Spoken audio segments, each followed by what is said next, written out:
Imagine walking into a dealership and buying a luxury car for $150,000. But here's the catch.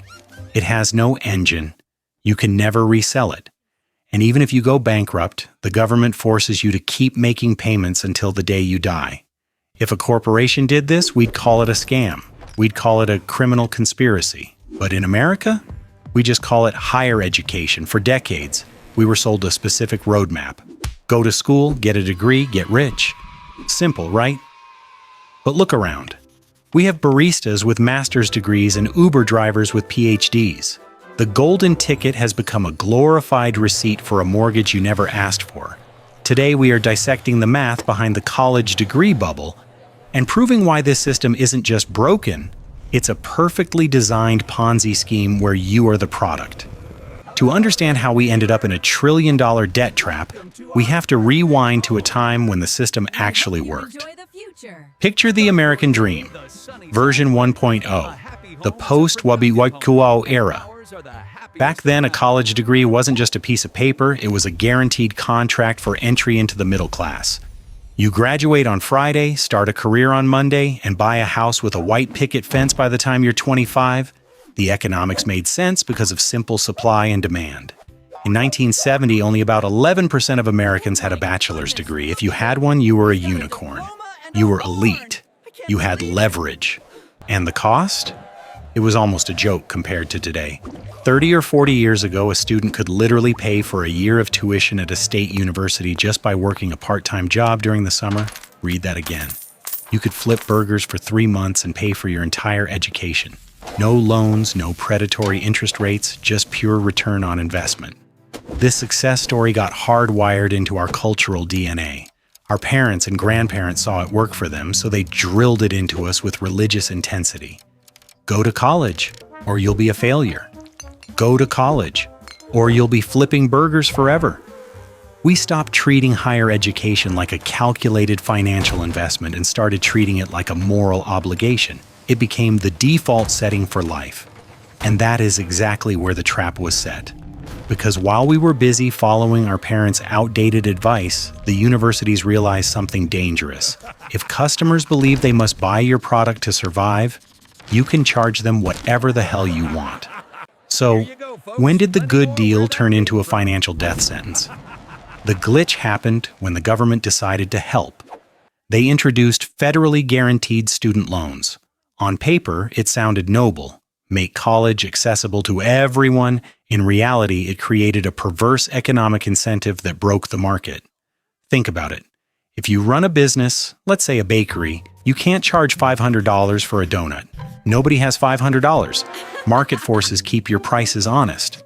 But what if the government stepped in and told every customer, hey, don't worry about the price. We will lend you unlimited money to buy that donut, no questions asked, and you can pay us back later. What do you think happens to the price of the donut? It goes to $500 overnight. Universities realized that 18-year-olds were walking around with blank checks signed by Uncle Sam, so they started hiking tuition fees, not by inflation, but by double, triple, quadruple the rate of inflation. Since 1980, the cost of college has increased by nearly 1,200%. But here is the dirty secret. The education didn't get 1,200% better. You aren't learning math that is 12 times more advanced than your parents did. So where did all that money go? Did it go to the professors? No. Most of them are adjuncts earning minimum wage. The money went to administrative bloat and campus luxury. College campuses turned into 5-star resorts. We're talking lazy rivers, rock-climbing walls, esports arenas, and an army of vice deans of student experience earning 6-figure salaries to send emails. They built an empire of bureaucracy funded by the future labor of teenagers. And then the trap snapped shut. In most legitimate lending markets, risk is shared. If a bank lends you money for a house and you can't pay, they take the house, you declare bankruptcy, and you start over. It sucks, but it's fair. But student loans are special. Thanks to intense lobbying, student debt is the only consumer debt that is nearly impossible to discharge in bankruptcy. You can gamble away millions in Vegas and wipe the slate clean. You can crash a business and walk away. But if you borrowed $100,000 for a degree in medieval poetry, that debt follows you to the grave.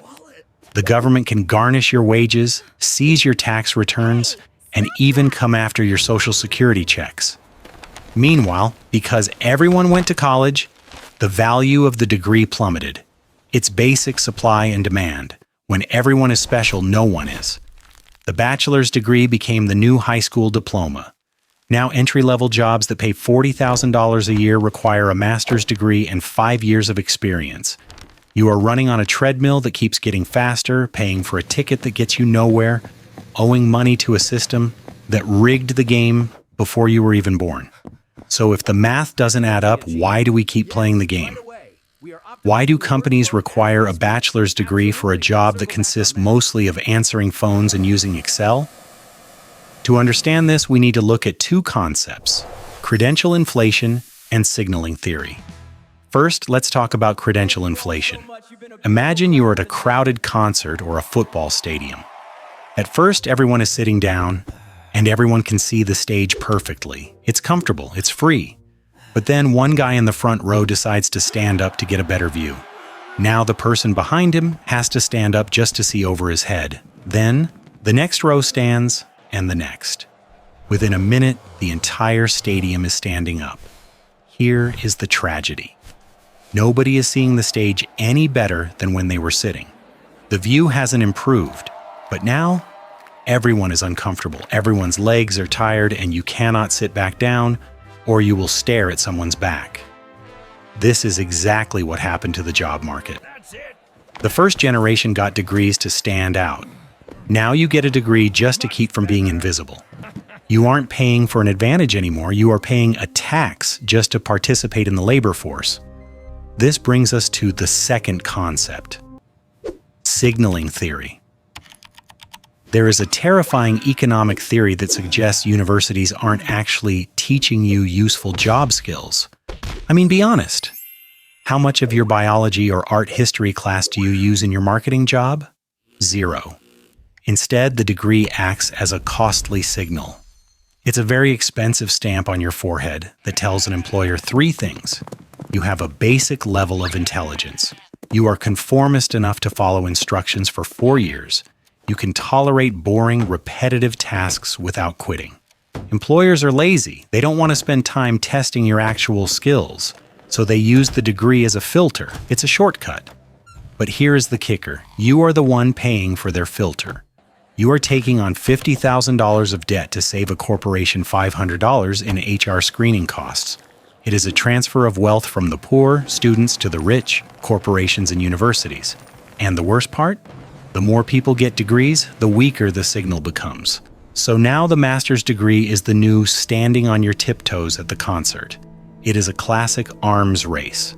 Everyone is spending more money and time to build bigger weapons, but since everyone has them, nobody is actually safer. Everyone is just poorer and more stressed. The only winners are the arms dealers. In this case, the universities. So, what is the verdict? Is college a scam? Not entirely. If you want to be a brain surgeon, a structural engineer, or a lawyer, please go to college.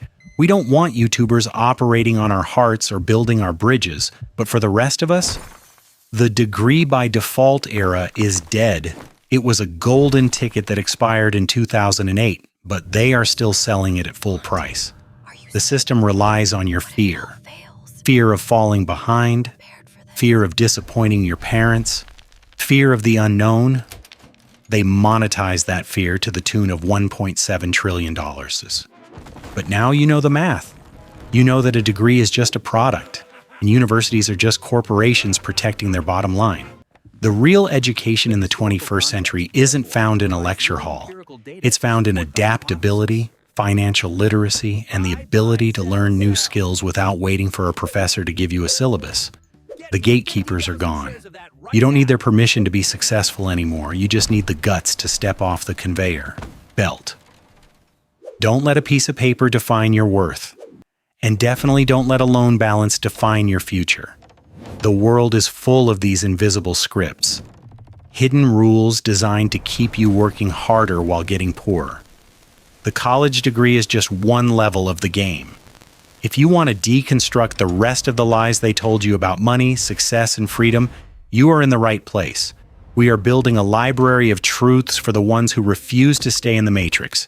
Click that subscribe button to join us. The class is dismissed.